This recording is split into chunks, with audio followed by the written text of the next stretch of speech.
Aujourd'hui, on est au Cloudfest, qui est un des salons les plus importants pour l'informatique professionnelle en Allemagne.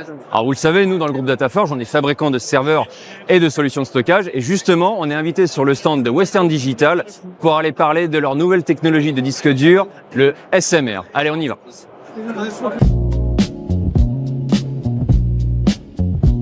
Alors Nicolas, ça, ce que j'ai dans la main, c'est un disque SMR fait par WD.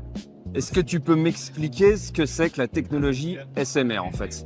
Bah écoute, bien sûr Clément, donc je vais le faire. SMR, c'est un acronyme. En bon français, ça veut dire Single Magnetic Recording. Ok. Et en fait, ce à quoi ça correspond, en fait, une des problématiques de l'industrie du stockage en général, du disque dur en particulier, c'est d'arriver à trouver des moyens sans arrêt pour augmenter la densité en fait, des disques. Donc cette technologie SMR, en fait, il faut prendre l'analogie d'un toit. En fait, ce qu'on fait, c'est qu'on veut avoir plus de tracks dans le même espace. Et donc, ce qu'on va faire, c'est qu'on va superposer les tracks. Donc, on va écrire de manière séquentielle et ensuite recouvrir une partie du track pour donner toujours l'espace pour lire en fait les données qui ont été écrites sur le disque. Ok. Et en faisant ça, en fait, on arrive à augmenter la densité du disque par rapport à la technologie traditionnelle qu'on appelle CMR. Bien sûr. De 20%. Ah oui, quand même. D'où le 40 Tera. Voilà. Qui arrive quand même à des capacités vraiment impressionnantes. Impressionnante. Donc ça, ce 40 Tera, il existe déjà et il va être disponible en volume à la fin de l'année 2026. D'accord. Alors bon, tu as déjà un petit peu répondu, mais quel est le gros avantage de cette technologie qui a été faite par WD par rapport à ce que tu as dit sur le HMR? Donc là, l'avantage clair, c'est en fait la densité, c'est de monter en capacité, d'accord. Mais il y a d'autres avantages aussi de cette technologie. C'est-à-dire que l'un des avantages, c'est que tu vas baisser la consommation énergie par terabyte. Ah oui. Donc ça, c'est une des grandes problématiques aujourd'hui et c'est un point super intéressant. Oui. Une chose qui est aussi un peu moins connue, c'est le fait qu'en fait, la technologie SMR, en termes de fiabilité, amène du gain. Parce que du coup, on a plus de flexibilité sur le positionnement des têtes au moment de l'écriture.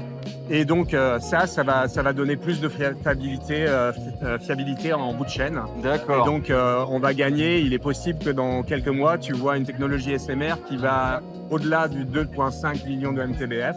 Ah oui, quand même. Donc ça, c'est à suivre. Oui. Pour l'instant, d'accord. voilà. Alors, il y a beaucoup d'avantages, mais est-ce qu'il y aurait peut-être des inconvénients?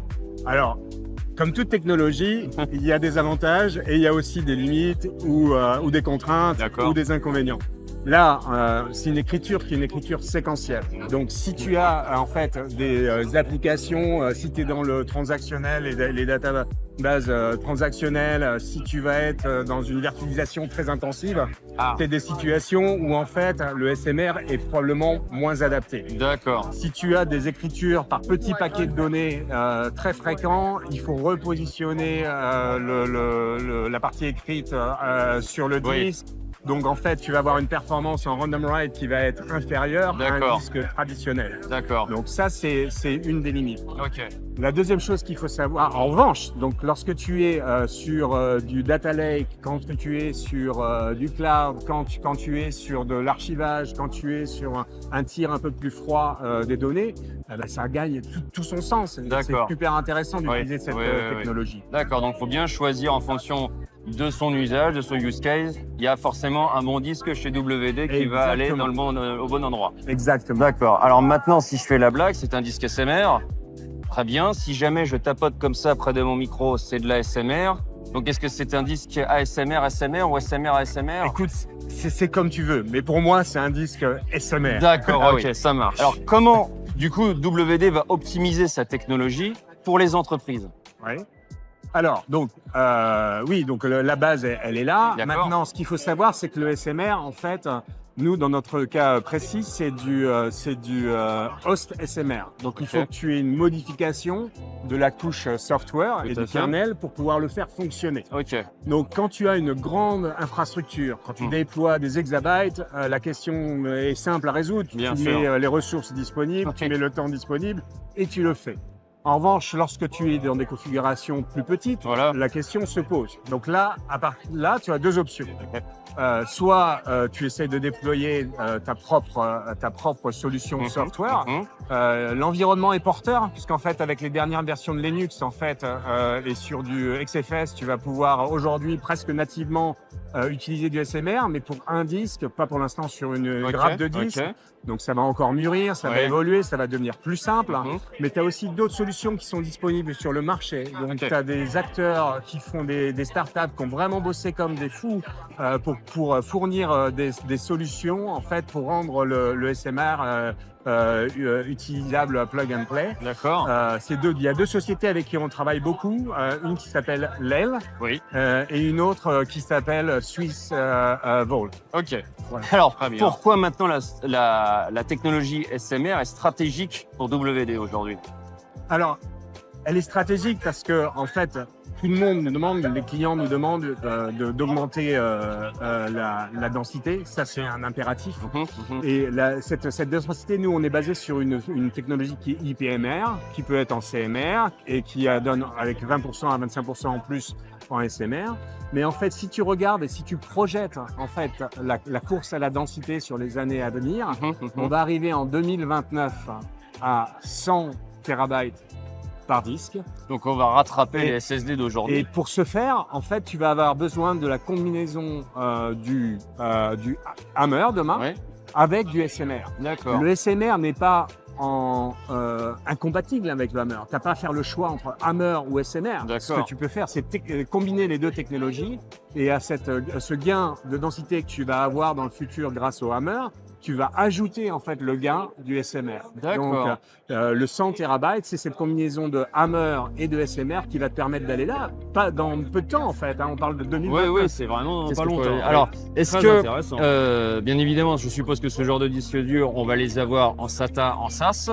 Alors, l'évolution du marché est quand même énormément sur le SATA. Tout à fait. Donc ça c'est, mais voilà, donc oui.